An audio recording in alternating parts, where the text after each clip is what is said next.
In exactly 45 seconds, Director Kash Patel will hit a wall built from his own recorded history. Don't just listen to his current excuse. Compare the cadence of his voice now to the recording we are about to play.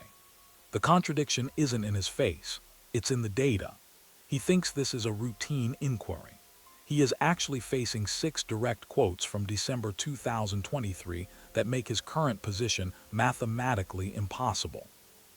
You are about to witness the dismantling of a legacy by the most unforgiving prosecutor.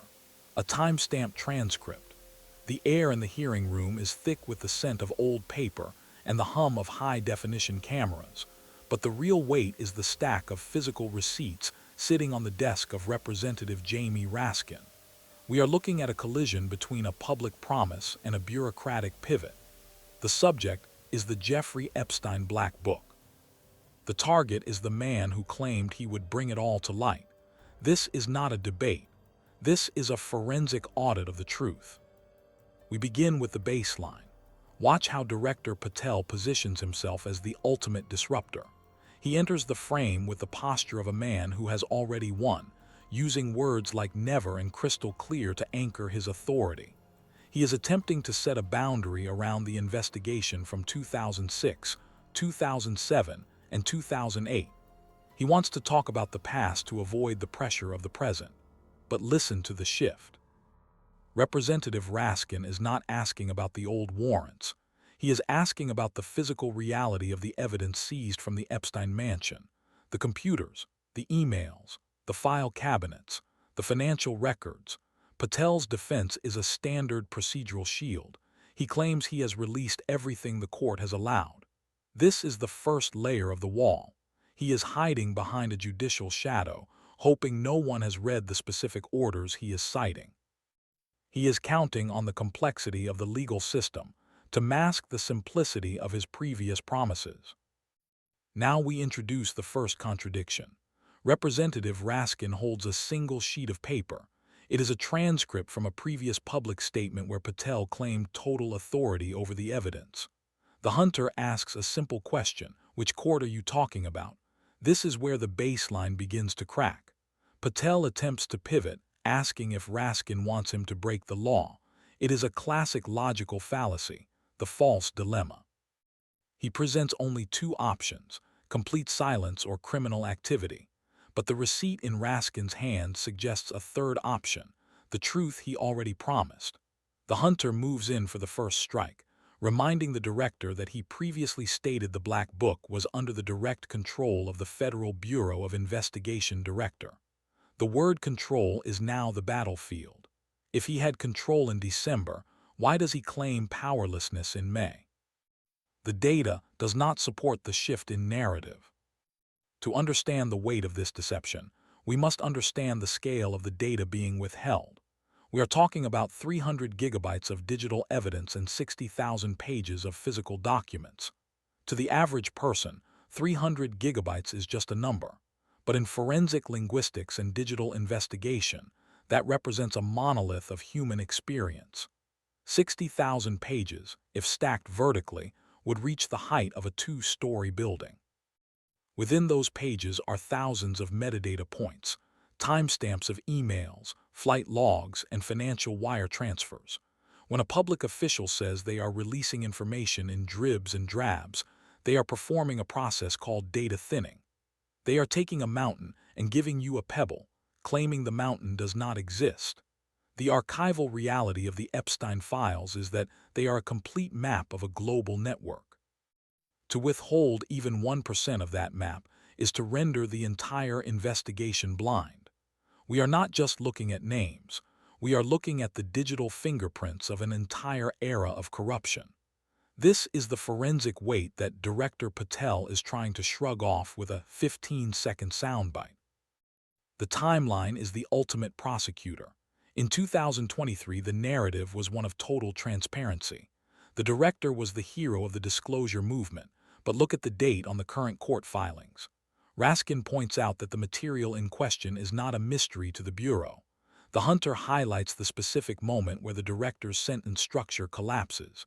Patel says, "Everything we have direct control over, we have gone to court." Then he stops. He leaves the thought hanging in the air like a confession. Raskin pounces on the pause. Complete your sentence, he demands. This is the linguistic signature of a lie in progress. When the brain cannot reconcile a past truth with a present deception, the speech patterns become fragmented. The director is caught between the man he was in the December transcript and the bureaucrat he is forced to be today. The timeline shows that no new court order appeared to stop him.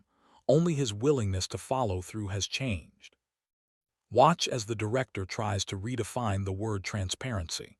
To Patel, transparency now means releasing only what is legally unavoidable. To Raskin, transparency remains its original definition, the full disclosure of the public record. Patel uses a semantic pivot, accusing Raskin of curiosity. It is a calculated insult designed to devalue the inquiry. By calling a congressional investigation curiosity, he attempts to transform a constitutional duty into a voyeuristic whim. But Raskin holds firm. He isn't interested in curiosity. He is interested in the Black Book. The definition of direct control is also being tortured here. Patel claims he has it, then claims he needs a court to grant it. You cannot have direct control over something that is locked behind a door you claim you don't have the key to. The logic is circular, and the circle is tightening. Raskin moves for the kill shot by forcing a yes or no answer on the release of the entire file. He asks, "Why don't you just release the entire file as you promised to do?" Patel refuses to answer the question directly. Instead, he weaponizes the timeline of the Obama and Biden administrations. This is a deflection tactic known as moral high grounding. He is trying to say that because others did nothing for 12 years, his current lack of transparency is somehow acceptable. But the forensic audit does not care about the failures of the past. It only cares about the accuracy of the present statement. Raskin doesn't let him go. He points out that Patel is not keeping his word. The hunter is no longer asking for information. He is documenting a betrayal. The inconsistency engine has reached maximum pressure. Patel is now arguing against his own previous public persona. Listen to the silence. There is a period of 23 seconds across this exchange where the director's logic simply stops functioning. He stutters. He says, I'm perfectly familiar. He repeats phrases to buy time for his brain to find an exit ramp that isn't there. His cadence has changed from the smooth, confident delivery of the opening minutes to a defensive, rapid-fire staccato. He is no longer speaking to inform. He is speaking to survive the round. He tries to flip the script by asking Raskin why he didn't join the court filing. It is a desperate move. He is trying to make the hunter the defendant. But the transcript is clear. The responsibility lies with the man who holds the files. The linguistic collapse is total when Patel claims that Raskin is only interested in a tiny fraction of the material, only to be hit with the immediate counter. How do you know that? Have you seen everything? The director is trapped by his own claim of superior knowledge. The hearing ends not with a resolution, but with an expiration of time. But the record does not expire. The transcript from this day will now be laid alongside the transcript from December 2023. The audit is complete. We see a man who used the promise of truth to gain power, only to use that power to protect the very secrets he swore to reveal. The psychological shift from activist to bureaucrat is documented in every hesitant syllable and every deflected question. Patel positioned himself as the only one who made arrests, but the data shows he is the one holding the keys to the archive.